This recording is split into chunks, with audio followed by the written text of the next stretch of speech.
Food in Dinkum isn't just about restoring health and energy. Eating the right meals can give you powerful buffs that completely change how you play. For example, crab soup stops all your non-power tools and weapons from taking durability damage, which means your basic pickaxe will never break as long as the buff is active. In this video, I'm going to tell you all about the buffs you can get from eating food and share my personal favorites that I think everyone should stock up on.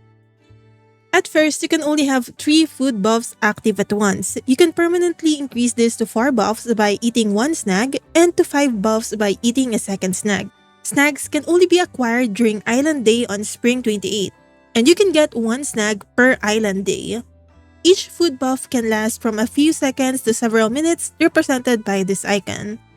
Now let's take a look at the different buffs you can get in the game. Each of these have different icons, and the stars that you will sometimes see indicates a higher level of the buff. Here's an important rule. Most buffs don't stack with each other.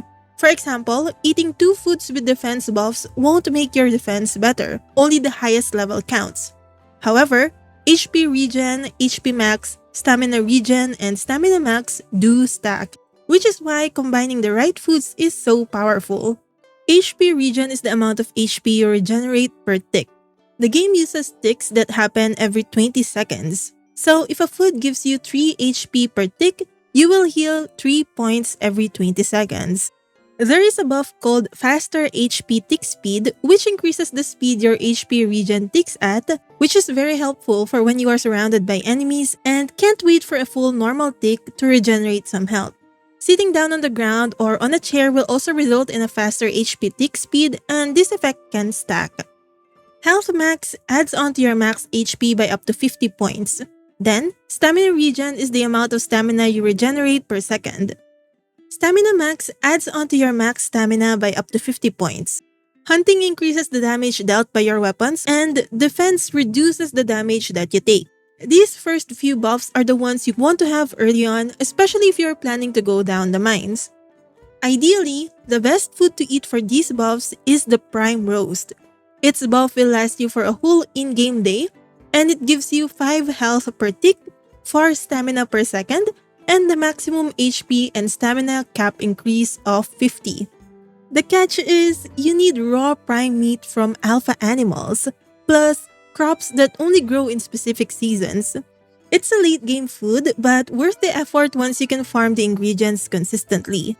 You can also sometimes get this from John's shop, so you can just buy from him if you don't want to plant the crops yourself. But since the prime roast is a bit of a late game item, here are your other easier options to get these buffs. The most simple and easiest one for when you are just starting out are cooked kwandongs or cooked bush limes.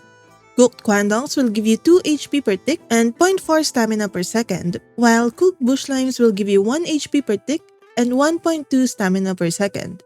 You can easily forage kwandongs and bush limes and cook it using a bonfire or a grill even early in the game, which makes it a decent source of stamina and health early on.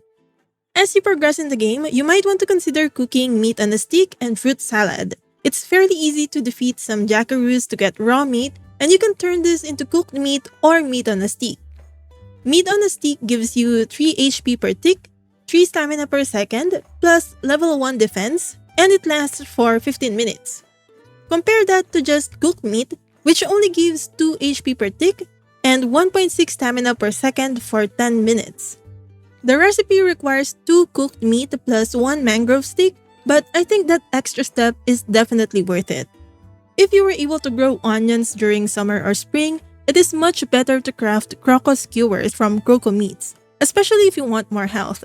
This will give you 3 HP per tick plus 20 max HP, 2 stamina per second plus 10 max stamina, and a hunting buff to increase your damage.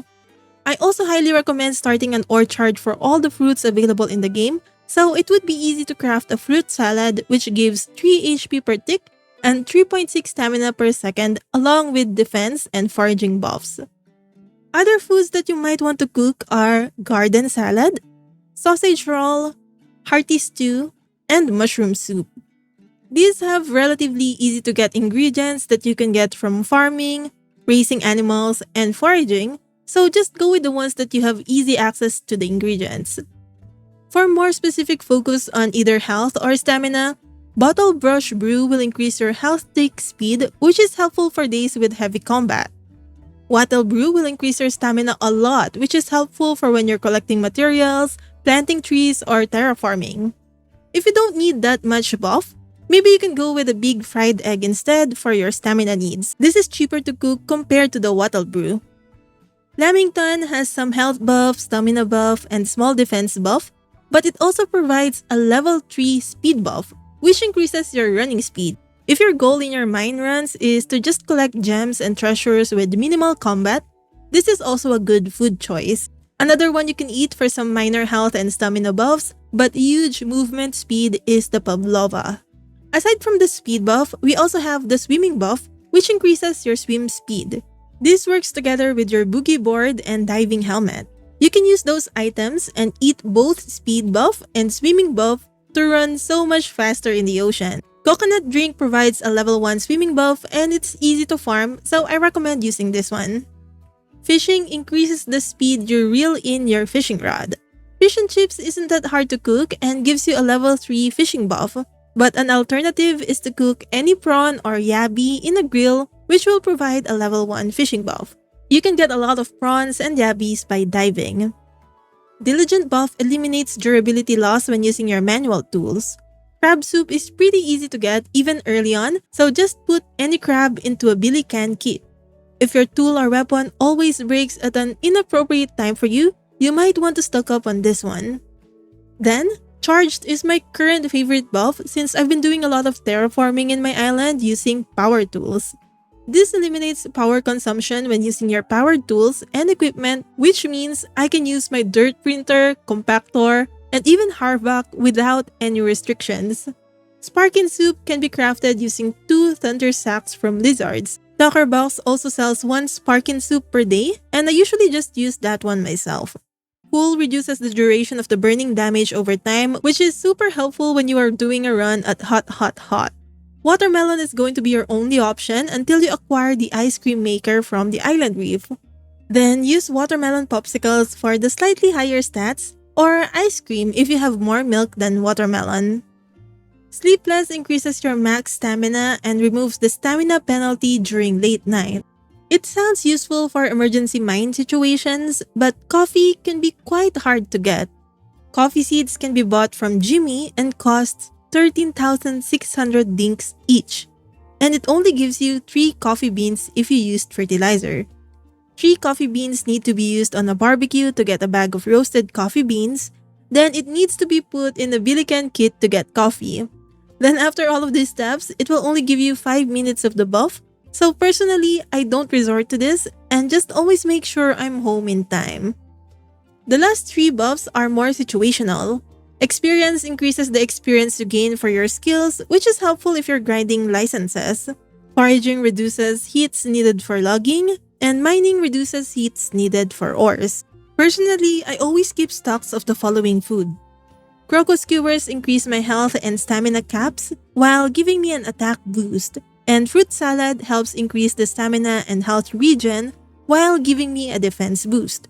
If I need more health, I will drink Bottle Brush Brew, and if I need stamina, I'll go with a big fried egg. This is usually enough for me to get through my mine runs. If I'm going to hot and want to go inside the treasure rooms, then I will also eat a prime roast if I have any in stock. I also like to keep watermelons for the cool buff and sparkin soup and crab soup for when I'm terraforming or decorating my island. What's your go-to food combination in Dinkum? Let me know in the comments. And if you found this guide helpful, don't forget to like and subscribe for more Dinkum tips and tricks.